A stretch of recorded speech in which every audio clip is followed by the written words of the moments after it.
What's up guys? Le 19 février 2020, le monde apprend la mort d'un jeune artiste très prometteur, Pop Smoke. Rest in peace. Le truc hyper intéressant avec lui, c'est qu'il va redonner du souffle à la drill américaine tout en lui donnant un goût de mainstream. Mais en fait, vous savez ce que c'est la drill? What? Bref, parlons musique.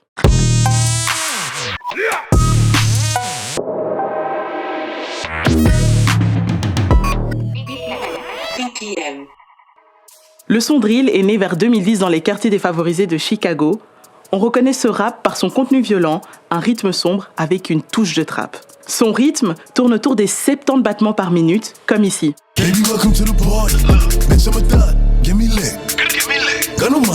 En 2013, le mouvement s'exporte au pays de la Queen, la Grande-Bretagne, et c'est là-bas que ce son va prendre de l'ampleur. La musique drill parle de la vie de quartier, entre autres de deals de drogue, de guerres de gangs, de meurtres ou encore de la dure vie des personnes issues de classes sociales défavorisées. C'est un sous-genre du hip-hop, mais attention, ce n'est pas de la grime. Ça, je suis pas au courant. La grime, c'est un mélange de drum and bass, de dancehall et de garage. Parmi les plus connus de la scène, on compte Swahili ou encore Skepta. Même les Bruxellois du Silo Squad ont surfé sur la vague londonienne. Pour en revenir à la drill des States, on dit qu'un des premiers à s'y être lancé, c'est King Louis avec son morceau Gumbo Mobsters. Mais le son qui va véritablement faire connaître la drill au monde, c'est celui-ci.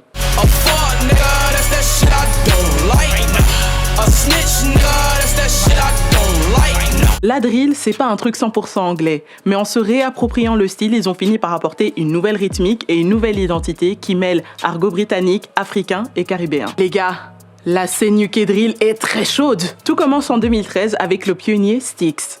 Puis, avec le temps, de nouveaux talents ont émergé, comme Russ,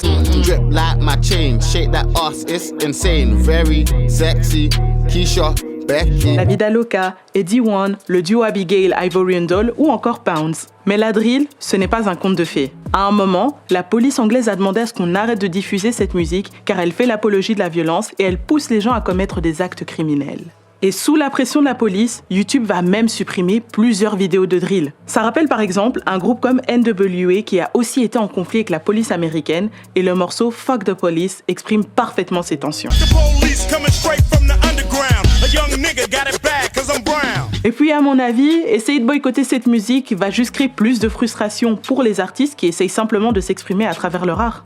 Bref, non, Pop Smoke n'a pas popularisé la drill aux States puisque avant lui, Chef G avait déjà introduit la Brooklyn Drill aka BK Drill avec son hit No Suburban. Ceci dit, la force de Pop Smoke, c'est que ces projets mis de ouf vont rencontrer le succès auprès du grand public. Sans oublier qu'avant eux, il y a déjà des gars de Chicago comme Lil Durk ou G Herbo qui s'étaient déjà prêtés à l'exercice. Par après, un Drake va déclarer son amour à la scène rap anglaise, un Travis Scott va proposer un son comme Gatti et un Rich the Kid va balancer un morceau comme Easy. On sent donc clairement un regain d'intérêt pour ce mouvement qui traverse les frontières, comme en Suisse avec Dawil, en Belgique avec Mounsi ou encore en France avec Gazo et même Kalash Criminel. Dans le désert du Colorado. 3 mois sur parole, on a plus de Yankee que KFC au McDo. Comme le producteur anglais en vogue Axel Beats a dit, même si la drill finit par se transformer pour avoir un côté plus accessible, c'est l'essence même de la musique, ça évolue avec le temps. Mais est-ce que toi, tu valides les sons drill? Si tu as des artistes que tu surkiffes, mets-le-moi en commentaire. C'est tout pour moi, prenez soin de vous et bien sûr, vive la musicologie! BPM.